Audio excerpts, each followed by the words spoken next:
Hi, friends. So, this week I want to try out a new product because lately, whenever I'm killing a little time scrolling social media, I've been getting this ad over and over. So, apparently, Deco Art now has a Deco Earth line made from reclaimed house paint.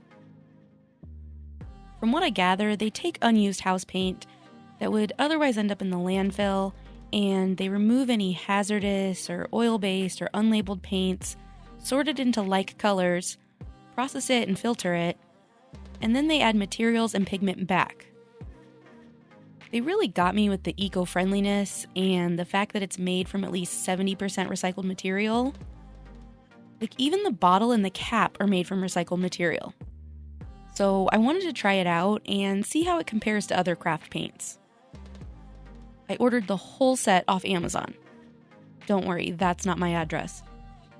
It came with a set of brushes. It says they're vegan and cruelty-free.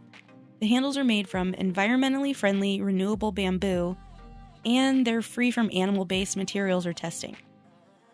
I'm gonna test them on an animal.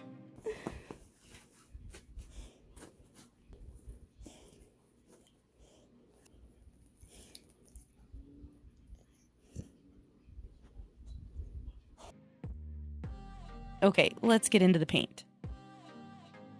It says it's all-purpose paint, good for indoor and outdoor use, excellent coverage with a matte finish, can be intermixed and combined with other acrylic paints, water-based with easy cleanup, and made in the USA. Oh, and it has a light fast rating. I got these 18 bottles off of Amazon for $34.99. And when I went to look up the price, I realized that there are actually 27 colors in the full line. So I'm missing 9 colors. Well, crap.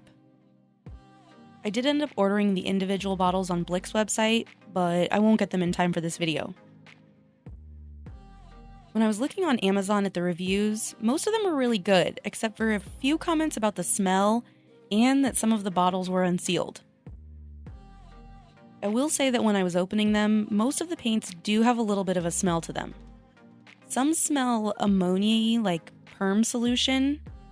I got my hair permed when I was younger, so I remember that smell well. Some of the paint just smells like house paint, and some kind of smell like a mix of the two. Granted, I was lifting them up to my nose and purposely sniffing them, so we'll see if it's something that becomes a problem as we go on. Also, the bottles seem to either be sealed with plastic around the lid or a sort of foam sticker inside. Out of the 18 bottles, only one wasn't sealed. So take from that what you will. I drew out my own little swatch card with a honeycomb stencil because I was feeling a little fancy that day, and I painted on one coat of each color. Deco Art does have a color chart on their website, including the opacity for each color, which I really appreciate. And it actually seems pretty accurate. Overall, they seem like they have pretty good coverage, even for just one coat.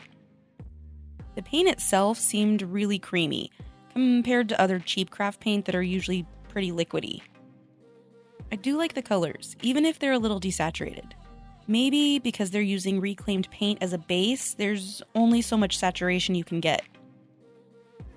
I did try to see if I could find the exact same color in regular Deco Art paint so that I could compare the two, but I couldn't find a single exact shade match, and I figured it wouldn't really be a truly fair test if even the same manufacturer doesn't consider them the same color. Okay, enough messing around. Let's actually paint some stuff. Since this is technically a craft paint, I decided to paint a craft.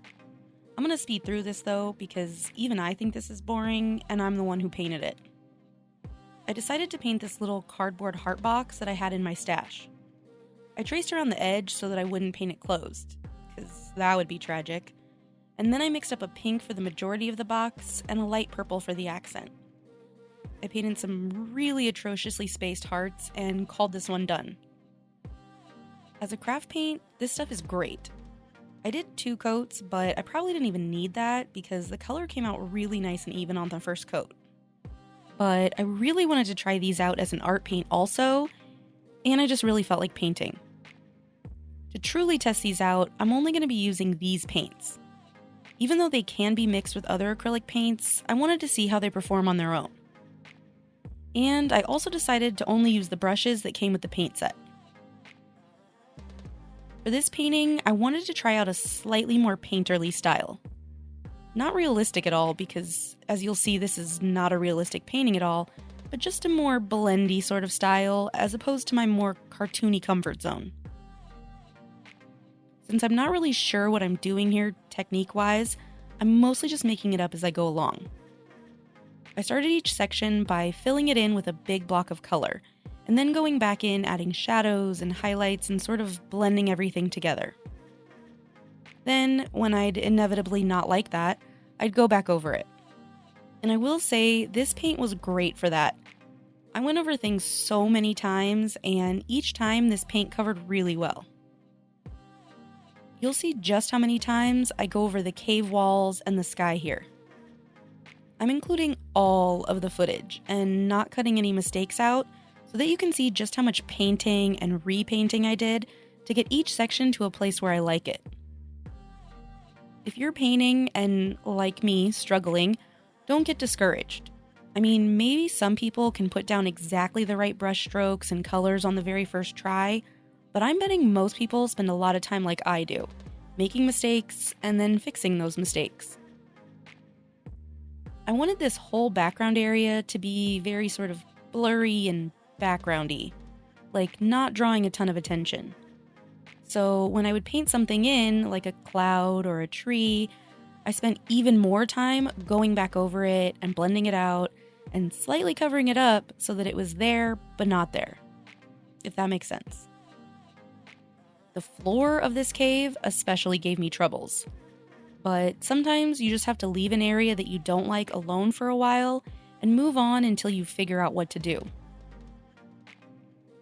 I also jumped around a lot because I needed to let areas dry while I painted other areas, so that I could just keep moving. But let's actually talk about what's happening in this painting. The inspiration for this painting is this guy. His name is Cutie, which may seem really generic and boring, but it's just a nickname.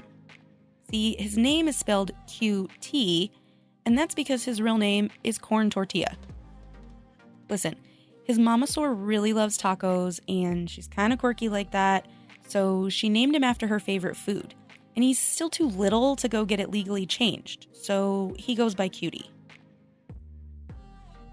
Anyway, the scene we're witnessing today is Cutie's birthday.